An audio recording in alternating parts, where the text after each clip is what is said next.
Mesdames et messieurs, bonsoir et bienvenue à cette émission de On s'en parle. La tournée de Faut qu'on se parle, les élections américaines, entente sur le bois d'œuvre entre le Canada et les États-Unis, l'avenir de Mme Françoise David et de M. Amir Kadir de Québec solidaire. Tous ces sujets, j'en discute avec mon analyste politique, Maître Marc Lemay. Maître Marc, bonsoir. Bonsoir, ça va bien? Ça va très bien. Est-ce que Ça sent l'automne et le printemps. On va avoir un hiver, soyez sans crainte. Ah oui? Oh oui. Ça, vous êtes assuré je suis convaincu. de nous garantir Je ça. vous garantis ça. Bon, c'est une promesse électorale. Oh boy! Non, c'est parce que là, on n'aura pas vrai, d'hiver. On n'aura pas d'hiver. On n'attiendra pas. C'est ça. Maître Marc, faut qu'on se parle. Nous autres, on s'en parle, Ouais. mais là, il faut qu'on se parle. Ça, là, c'est une espèce de comité qui a été formé par le Parti... Est-ce que ça a été formé par le Parti québécois? Non, du tout. C'est un complètement collectif. indépendant. Oui, c'est un collectif. C'est un collectif de personnalités qui se sont mis ensemble pour dire comment on pourrait redéfinir le Québec en 2016, 2017, 2018. Avant les prochaines élections.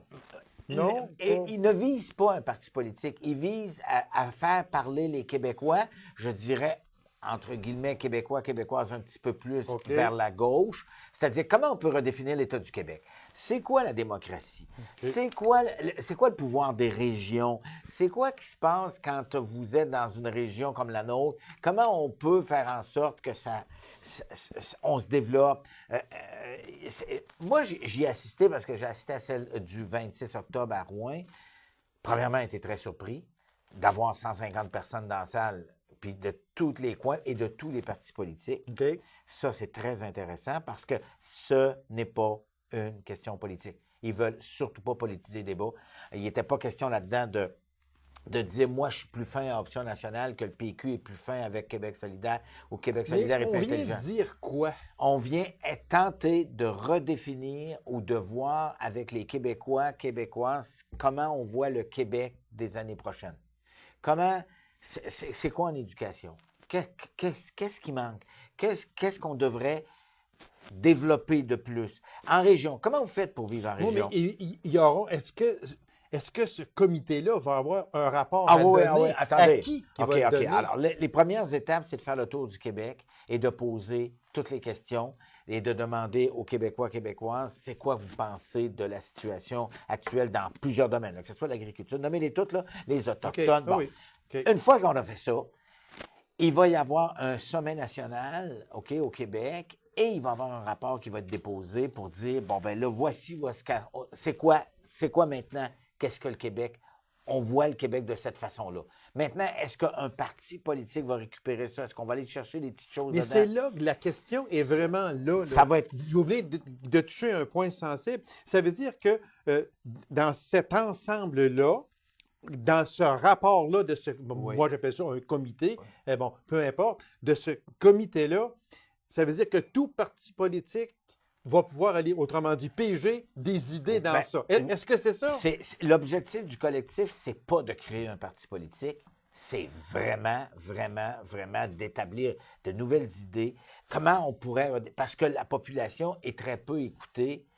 La population, à moins qu'elle prenne la rue, on sent un désabusement de la classe, envers la classe politique, on sent un désabusement... Oui, puis avec tout ce qui se passe qu'on voit, là, ben, ça désintéresse encore beaucoup. Voilà. Alors, c'est la raison pour laquelle on dit, bon, ben là, comment on peut redéfinir le Québec? Comment on peut relancer le Québec vers quelque chose? Est-ce que c'est un pays? Est-ce que ce sera mais on ne parle pas de politiser actuellement. Ça va être difficile de ne pas parler politique avec Gabriel Nadeau-Dubois, avec Jean-Martin Hossan.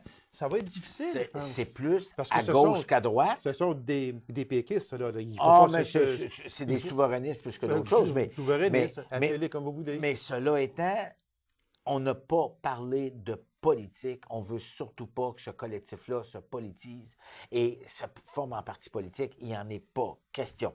Alors, ça donne une nouvelle façon de voir les choses. C'est pas comme un congrès du PQ, du Parti libéral, de la CAQ ou de Québec solidaire. Mais je reviens avec ma question, Maître Marc.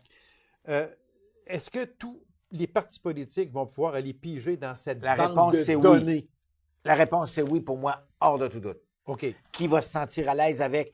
je vous donne un exemple. La population du Québec voudrait qu'il y ait la ligne de parti. Ça saute. Ou alors que les mandats soient limités à 3. On ne parle pas de parti, mais un parti politique qui veut dire « Ouais, ce serait intéressant dans notre programme, je vais aller chercher ça. Okay. » On voudrait qu'une meilleure desserte des aéroports régionaux. Je donne un exemple. Alors, bon, OK, de quelle façon? Voici la façon qu'on pourrait le faire. Bon, c'est à suivre. Attendez, ça ne sera pas demain après-midi. Non, mais c'est ça. Ma question s'en venait justement là. Si on fait, premièrement, le tour du Québec, deuxièmement, si on prend et si on sonde tout le monde à peu près dans les réunions, vous avez dit qu'à Rouen, il y avait au-delà de 250 personnes. Bravo, parce que ça apporte des idées nouvelles. Voilà, mais seulement... attendez rien avant 2017, 2018. Au moins. Ah oui. Puis l'objectif de ça, puis je termine là-dessus, c'est vraiment pas de faire un programme politique pour une prochaine élection. C'était ma prochaine question. Oubliez ça. Est-ce que ça peut devenir un parti politique? Non. Ils veulent pas. C'est clair. Ça a été clair. Il n'est pas question. Parce que dès l'instant où il y aurait eu l'idée de créer un parti politique, je pense qu'il y aurait eu un désengagement de plusieurs personnes qui sont déjà à l'intérieur de certains partis politiques. Ces personnes-là qui sont dans ce collectif-là, en tout cas, moi, j'en connais deux, Dubois et Hossan. Ah oui, mais il y a Mme Bolduc qui était de Solidarité rurale. Okay. Tu as Maïté Labrec-Saganache, qui est la fille à Roméo. Oui, Saganache. la fille à Roméo, oui, exactement. On voit... il y avait, de toutes les classes politiques. Oui, absolument. Bon, c'est ça qui est important. À suivre. De ne pas se faire dire, moi, si tu penses que je vais aller là, c'est Jean-Martin Rossan, c'est Dubois, on sait leur allégeance politique, etc. Moi, ça ne m'intéresse pas. C'est pas ça. Non. Parce que, autrement dit, c'est un plan d'un futur Québec. Voilà. Okay. Merci beaucoup. Bonsoir. Merci beaucoup. Bonsoir. On pose une autre question. Ouais, on passe à un autre appel. 8 novembre, ça on va passe être une à un belle autre date. appel. On passe à un autre appel. Ah oui, aux États-Unis? Ah oui, aux États-Unis. Parce qu'au Canada aussi, on va surveiller beaucoup le 8 novembre. On va surveiller beaucoup. Élection américaine. Ah, c'est clair. Le 8 novembre. Moi, là, si je vous demandais à brûle pour point, parce que Donald Trump, moi, je ne veux pas trop en parler, puis j'ai des réserves, puis je pense que vous savez pourquoi. En tout cas, anyway, excusez l'expression anglaise, excusez-moi, mais il se présente à la présidence d'un des plus grands pays au monde, donc il faut en parler. Mais moi, si je vous demandais, Maître Marc, qui ferait le meilleur président ou présidente des États-Unis pour le Canada? Actuellement, dans les deux candidats? Dans les deux candidats qu'on a là. Eh, mon Dieu, bravo. C'est fun, hein? Fait qu'on va avoir 8 ans là, à manger notre pain noir. Je vous dirais 4.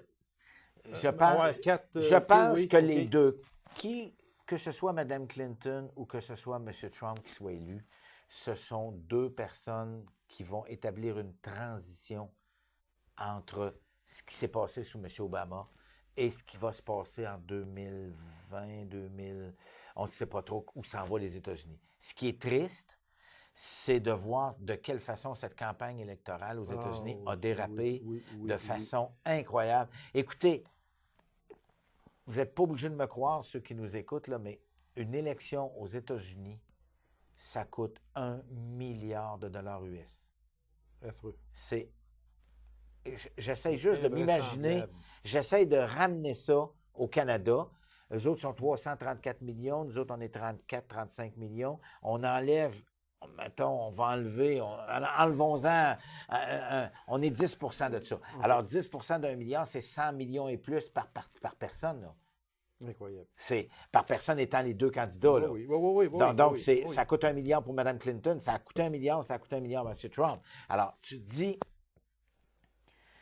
il n'y a plus personne qui a les moyens de se payer une campagne électorale aux États-Unis, ça n'a pas de bon sens. Et surtout, à qui je vais-tu devoir des choses après l'élection, cimetière? C'est comme si M. Trudeau avait été chercher 100 millions pour une élection au fédéral l'année dernière, parce que ça a fait 1 an, et qu'il devrait des comptes, il devrait de l'argent, il devrait rencontrer un tel, puis lui donner telle chose, rembourser ses dettes. Incroyable. Bon, alors, il y a actuellement un cynisme patent au niveau électoral américain qui fait que c'est ça qui a fait que M. Trump est passé et qu'il est devenu le représentant du Parti républicain. Pourquoi? Parce que c'est personne qui a d'envergure dans ce parti-là. Puis il y avait une grande gueule, excusez. Et beaucoup d'argent. Puis beaucoup d'argent. Fait qu'il des contacts à la grandeur du non, monde. mais si vous avez vu, là, ils nous ont montré à un moment donné, je ne sais pas si vous avez vu ça, mais juste son avion personnel, parce que c'est son avion personnel. Oui. C'est un Boeing 767, là. Incroyable. Il y a 2 douches là-dedans. Même le dire, ça n'a quasiment pas de bon sens. Ce gars-là est complètement déconnecté de la réalité, puis il dit des choses qui sont... Bon, on ne rentrera pas dans les détails. Je veux demander, est-ce qu'on ne pose pas d'émission là-dessus? Mais Mme Clinton... Mais seulement que M. Trump, juste pour terminer là-dessus, mais une campagne électorale absolument inimaginable. Ah non, c'est inacceptable. Inacceptable de bassesse, de coups de cochon, de coups en bas de la ceinture, de dénégation. C'est rendu aux États-Unis des campagnes négatives. Et on a commencé ça avec les conservateurs au Canada, mais ici, aux États-Unis, c'est encore pire. C'est-à-dire qu'on ne dit pas « moi, je vais être meilleur et je vais faire ça ». Non, non, on dit « elle, là, elle a couvert son mari pendant des années de temps, c'est une menteuse ». Mais c'est clair, certain que pour le Canada, pas une bonne nouvelle, peu importe, parce que si c'est Trump, c'est clair qu'il déchire l'accord sur le libre-échange, puis s'il pouvait bâtir un mur et nous le faire payer, il le ferait, mais il va en avoir un aussi avec le Mexicain. Et puis là, on va avoir peut-être l'occasion d'en parler de l'accord sur le bois d'œuvre, mais c'est clair que l'un ou l'autre, c'est pas nécessairement une bonne nouvelle. Mais dans ça, M. Marc, ce qui est arrivé, c'est que ce fut, à un certain moment donné, tellement sale de la part d'un candidat, surtout, que la candidate a fallu qu'elle aussi dise des choses qu'elle n'aurait jamais voulu dire. Donc, c'est devenu absolument terrible. On est vraiment dans la boue depuis le 2e débat. Donc, je vous dirais, là, on est vraiment dans la boue depuis fin septembre, début octobre. Environ. C'est incroyable comment ça se pitch la boîte, comme diraient les Français. C'est inacceptable. C'est inacceptable. Il est vraiment temps que le 8 novembre arrive. Peu importe qui sera élu. Bon, moi, je pense, honnêtement, je souhaite que ce soit Mme Clinton. Elle s'en va vers une victoire. Elle s'en va vers une victoire. Selon moi, pour plusieurs raisons. Un, c'est une femme, puis elle a énormément d'expérience. Ce serait la première femme élue présidente d'un grand pays, après Angela Merkel en Allemagne, ce qui serait très, très bon. Bon, il y a eu Indira Gandhi, mais c'est en Inde, mais d'une nation économique extraordinaire, la plus puissante du monde, une femme. Elle a 25 ans d'expérience dans toute l'administration américaine, donc elle connaît à peu près tout. Donc, les dossiers, on n'aura pas besoin d'y remontrer. Et ça serait drôle. Moi, c'est drôle. C'est une dame qui a une image... En tout cas, j'essaie de faire attention à comment je le dis. Elle a, un peu comme Mme Marois, énormément de difficultés à percer l'écran, à établir un lien, à être aimé, si vous me permettez cette expression-là, parce qu'il faut quand même se reconnaître dans les candidats. Quand on vote pour quelqu'un, on se reconnaît dans René Lévesque, on se reconnaissait dans M. Bouchard, on se reconnaissait, bon, mais elle, personne. Donc, c'est les deux mal-aimés de la politique américaine qui s'affrontent en finale. Exactement. Puis il y en a un ou une qui va devenir le président. Souhaitons que ce soit la présidente d'une puissance mondiale. C'est clair, de la première puissance mondiale. De la première puissance mondiale. En tout cas, on va voir ça le 8 novembre. Avant qu'elle ou qu'il siège à la Maison-Blanche, on parle de quoi? Janvier? Janvier. La sermentation a toujours lieu la dernière fin de semaine de janvier. C'est toujours le lundi, là, peu importe. C'est donc dire que tant et aussi longtemps que cette personne-là ne sera pas assermentée comme présidente des États-Unis, c'est M. Obama qui va continuer à diriger. Mais c'est M. Obama, mais avec la personne, mais avec la personne qui est désignée président ou présidente. C'est clair. Mais c'est sûr que ça serait plus facile pour M. Obama de faire la transition avec Mme Clinton que ça le serait avec M. Trump, parce que je suis pas sûr que ça n'a pas pété des flamèches, là. Mais une chose que j'ai hâte et pas hâte de voir, c'est la réaction. Je mets, disons, Mme Clinton gagnante, la réaction de M. Trump après le résultat du 8 novembre. Je trouve déplorable qu'on dise aux États-Unis actuellement, M. Trump le dit, je vais reconnaître le résultat de l'élection si je suis vainqueur. Je trouve ça inacceptable pour la démocratie. C'est une parmi tant de déclarations. Moi, ça me révolte. Écoutez, la démocratie, on l'aime ou on ne l'aime pas, mais il y a du monde qui s'entretue et qui se tue et qui sont massacrés pour pouvoir maintenir une démocratie, alors qu'il y en a une aux États-Unis, puis que quelqu'un ose dire, ben moi, je vais la reconnaître, les résultats d'élection, si je gagne. Si je gagne pas, bonsoir, merci. On s'en reparle. On avait parlé ici, lors de notre dernière rencontre, M. Lemay, de l'entente sur une date butoir que pour le bois d'œuvre. On sait que c'est très important pour le Canada et le Québec notre région en particulier, et notre région encore plus. La date butoir était le 12 octobre 2016. On l'a passé dans le beurre complètement. Il n'y a eu aucune entente. Là, au moment où l'on se parle, aujourd'hui, on est fin octobre. Il n'y a pas de signature. Puis, il n'y a aucune entente. Puis là, est-ce qu'il faut se reporter tout de suite au mois de mars 2017? Pour moi, là, c'est clair qu'il n'y aura aucune entente avant l'élection présidentielle aux États-Unis. Ça, c'est clair comme de l'eau de roche. Alors, ça veut dire avant le 8 novembre, c'est sûr. Donc, après le mois de janvier. Après le mois de janvier, après la sermentation. C'est ça. Okay. Ça, c'est le premier point. Le deuxième point, puis je trouve ça déplorable, c'est que personne n'a dit ça avant le mois de septembre. Bien là, ça se pourrait qu'il n'y ait pas d'entente parce que Oui, parce qu'on n'en entendait pas parler du tout avant. Ça fait 1 an que tout le monde sait que ça s'en vient, là. Et tu assois tout le monde dans la même salle, tu fermes la porte, puis le président des États-Unis dit, là, je vais débarrer la porte quand vous allez vous être entendus. C'est-tu clair, ça, là? Puis pas de sandwich et pas de café. C'est la seule solution. Et là, on ne l'a pas faite. Donc, on va se retrouver, c'est clair. Je vous le dis, là, je veux me tromper. Je souhaiterais me tromper, mais c'est clair qu'au mois de mars 2017, il va y avoir encore des taxes qui vont être imposées sur l'entrée du bois d'œuvre. 25 Voilà. 25 moi, je me suis fait dire ici que si une taxe spéciale de 25 était donnée sur le bois d'œuvre, il y a à peu près aucune scierie au Québec qui va pouvoir endurer ça. Impossible. C'est impossible. Il va falloir que le gouvernement fasse quelque chose. Il va falloir qu'il les aide. Il va falloir qu'on mette l'argent dans un FDICOMI, que le gouvernement endosse ce que devraient les compagnies forestières. Parce que ce qui va se passer, c'est exactement, puis moi je le sais, parce que je l'ai vécu la dernière crise sur le bois d'œuvre entre 2004 et 2008. Oui. Je sais, j'étais là avant que l'accord soit signé. Alors moi, j'étais là comme député, puis je l'ai vécu, là. On est allé à Washington. On en a discuté. C'est clair. Depuis 2008, depuis la signature sur l'accord sur le bois d'œuvre, jamais le Canada n'a aidé et n'aide les compagnies forestières en leur versant des sommes d'argent. Ce qu'ils ne comprennent pas, les Américains, puis ça ne leur rentre pas dans la tête, c'est qu'il y a ici ce qu'on appelle des terres de la couronne. Oui. Là-bas, ça n'existe pas. C'est des forêts privées. Donc, tu coupes ton bois au fur et à mesure, puis tu ensemences, puis bon, à part le parc de Yellowstone, puis je peux vous dire qu'il ne va pas personne qui va aller couper ça là. Je pense pas. Puis bon, alors toutes les parcs... Yogi ne veut pas. C'est clair que Yogi ne veut pas, mais ici, les gouvernements mais vendent les concessions forestières. Tu payes pour aller couper le bois.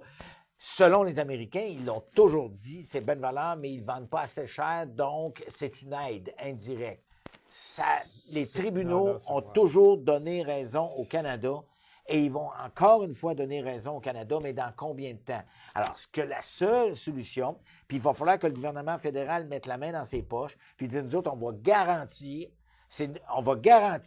si jamais le Canada est condamné à payer des sommes d'argent, ça va être nous autres qui va le payer. Comme ils ont fait pour l'accord avec l'automobile, comme ils ont fait sur d'autres choses, mais il faut absolument, sinon, là, c'est clair, vous avez raison. Résolu tombe sur le dos. Oui, parce qu'on parle d'environ un profit d'environ 5 au moment où on se parle là. Fait que si on rajoute une taxe de 25 bien là, on s'en vient en déficit de 20 Il n'y a aucune scierie qui va pouvoir fonctionner. Oubliez ça, c'est fini. On n'en parle plus, là. C'est fini, c'est clair.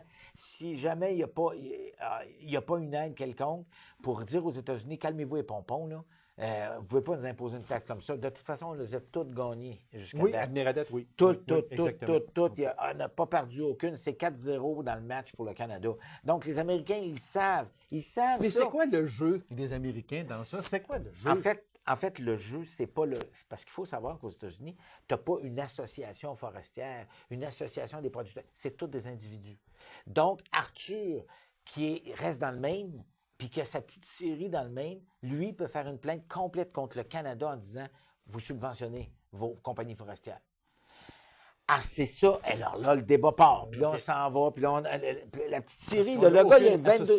Ben non, il n'y en a aucune aux États-Unis. Alors, c'est tous des individus qui disent, ben moi, je ne suis pas content. Monsieur Lemay, donc, on va suivre ça de c'est très clair. près, c'est certain. On va avoir l'occasion d'en parler à la prochaine réunion. La prochaine réunion. Lors de notre dernière, je ne suis pas poser une réunion, lors de notre dernière émission, on a fermé vite parce que le temps pressait comme toujours. Puis on parlait d'élections 2018, etc. Ouais. On parlait de Québec solidaire également. Puis vous avez dit si Françoise David et Amir Kadir sont encore là. On a arrêté la discussion. Et ma réponse? Là, on la reprend. Qu'est-ce que vous vouliez dire? Si Françoise David et Amir Kadir sont encore là, parce que Québec solidaire n'a pas de profondeur, honnêtement, il n'y a vraiment pas de leader dans Québec solidaire à part Françoise David, la fondatrice, et Amir Kadir, les deux coprésidents. Si les deux partent, parce que c'est clair, on le voit là, c'est clair, on voit Mme Françoise David, elle est épuisée, c'est clair. Elle tournerait bien la page. Puis Amir Kadir, je suis convaincu qu'il retournerait à la médecine, ça ne le dérangera pas pantoute de faire 1 million par année. Alors, il y en a qui font 1,5 million. Oui, je sais. Bon, mais ça, c'est à la SAR. C'est à la SAR, mais ça, on ne rentre pas dans les détails. Non, mais cela étant, moi, je vous dis, à un moment donné, là, il faut qu'il y ait une relève. Et c'est ce qui m'inquiète le plus à Québec solidaire actuellement. C'est le seul parti politique actuellement où il y a peu de relève. Pour ne pas dire pas, mais il y a peu de relève.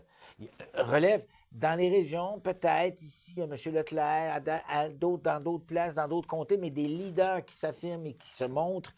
Actuellement, là, j'en vois pas. Alors, j'en vois pas. C'est comme au Bloc. C'est exactement comme au Bloc québécois. Vous avez très bien fait, c'est le parallèle. Alors qu'au PQ, on a vu M. Lisée qui a été élu. On va en parler. M.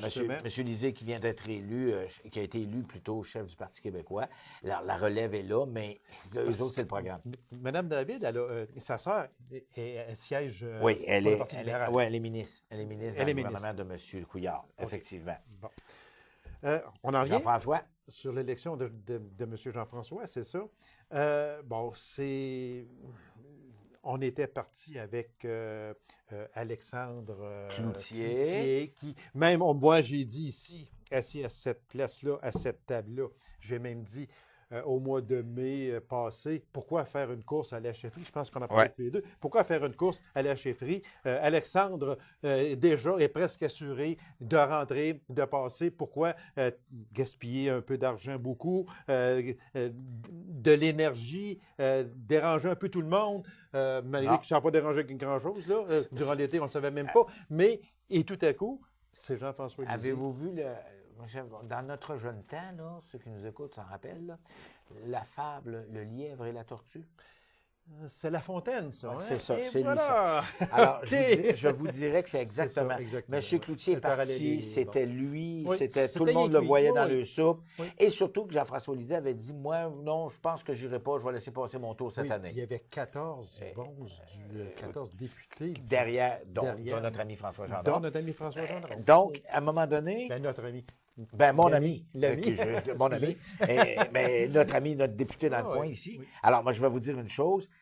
Je pense que certains ou certaines ont pris pour acquis beaucoup de choses. Et dans le cas de François, et dans le cas de M. Cloutier, la campagne électorale à la chefferie a duré 1 mois de trop. Oui. Oui, parce que M. Lisée s'est faufilé dans le dernier mois. Dans le dernier mois, et surtout, M. Lisée, il ne faut jamais le prendre pour battu parce qu'il est capable. Il avait une stratégie, il l'a mis en place, il est allé doucement. Bang, bang, bang, il a planté ses poteaux un par un. Oui, ça a été une surprise pour plusieurs, j'en conviens. Même moi, honnêtement, je croyais que ça allait être Alexandre Cloutier qui allait être élu. Oui. Je le dis honnêtement. Je n'ai pas été surpris parce que dans le dernier mois, on voyait qu'il y en a un qui faisait du surplace et la tortue avançait pas mal. Avançait, puis elle n'arrêtait pas d'avancer, puis elle n'arrêtait pas d'avancer, puis elle n'arrêtait pas. Bon, et il y a aussi une autre chose. Je pense que le départ de Mme Yvon n'a pas aidé dans ce débat-là parce que ça aurait pu être une lutte à 3, mais là, ça a été vraiment une lutte à 2 dans des places pour Martine Ouellette puis M. Saint-Pierre Plamondon qui n'ont jamais été dans le coup, là. Mais je vais vous dire une chose. À cette heure, on va avoir l'occasion d'en parler, mais on va attendre la foi et les œuvres, comme dirait quelqu'un que je connais. On verra bien comment M. Lisée va se démarquer à l'Assemblée nationale. Ce qui est sûr d'une chose actuellement, c'est que M. Couillard a maintenant en face de lui quelqu'un d'extrêmement brillant, intelligent, qui est capable d'avoir de la répartie intelligente. Et les débats, souhaitons-le, à l'Assemblée nationale vont s'élever d'un niveau, d'un cran, là. On pourra plus dire des niaiseries, là. Mais êtes-vous d'accord avec ça, Maître Marc, que le grand gagnant de cette course à la chefferie, c'est vraiment Paul Saint-Pierre Plamondon? Oui. Personne ne connaissait. Personne ne connaissait. Non. Moi, si je vous demandais, avant le mois de mai passé, est-ce que vous saviez qui était bon? pas? Moi non plus, puis il n'a pas dit, on lit tous les deux beaucoup. Je ne savais pas c'était qui. Mais là, c'est un futur candidat et peut-être un futur député du Parti québécois, assurément un candidat, c'est sûr. Puis déjà, on l'a vu avec... mais il a été nommé conseiller de conseiller de Jean-François auprès de la Lisée. jeunesse. Il va se promener un peu. Il va avoir l'occasion de se parler, de lui, voir. Lui, il a planté ses poteaux aussi. Hein? Lui, il a planté ses poteaux, mais c'est pas un jeune homme... il est assez intelligent, merci. Ouais, il a des bonnes idées. C'est un jeune, c'est de la nouvelle génération. Intéressant. Ça va être à suivre. Martine Ouellette, là, il y a Mme Yvon qui vient de revenir. On verra bien, mais le PQ a besoin, encore une fois, et là, avec Jean-François Lisée, je peux vous annoncer, n'en vive pas, personne ici, là, c'est réglé. Il n'y en aura pas de référendum dans le premier mandat. C'est dans le deuxième mandat, il l'a dit. Puis même là, ouais. on aura l'occasion d'en parler. Oui, exactement. L'unité au sein du parti, l'unité au sein des candidats. C'est moi, là, l'unité au sein du parti, disons que ça n'a jamais été uni à 100% et loin de là. Ben non, mais c'est un parti il y a tellement de force. Oui, mais c'est ça, exactement. Mais l'unité au sein des candidats, moi, pas sûr. Moi, je pense que c'est réglé. Jean-François Lisée. C'est parce que Jean-François Lisée a donné des bonbons à tous ceux qui en voulaient. Voilà. Et il a dit à tout le monde, vous avez votre place. Martine, tu veux quoi? OK, je le donne. En fait, ça n'a pas été comme ça, je vous dirais. Martine, disons que c'est figuré. C'est ça. Figuré. Je t'offre ça. Je pense que c'est ça. Bon. Mais Jean-François Lisée, moi, selon moi, c'est un être assembleur. Je pense que ça va être... En tout cas, on aura l'occasion d'en parler, mais c'est clair qu'il y a une campagne électorale en 2018. L'année 2017 est cruciale pour Jean-François Lisée et toute son équipe du PQ. Et ça va être à suivre. Et ça va être à suivre aussi parce que les bonbons du gouvernement... les bonbons du gouvernement vont commencer à pleuvoir. Viennent de sortir. Mais on n'en parlera pas parce qu'on n'a pas le temps. Ils vont pleuvoir en 2017, les bonbons. Ben, c'est ça, là, mais ils commencent un petit peu. Là, ils sont après les enveloppés. C'est ça. Lors de notre prochaine rencontre le 7 décembre prochain, on va parler de la mise à jour des finances du Québec avec le 2,2 milliards, le 1,5 au service, au fonds de génération, etc. On va parler de tout ça. Le temps nous manque, mais on va suivre les élections américaines de très près.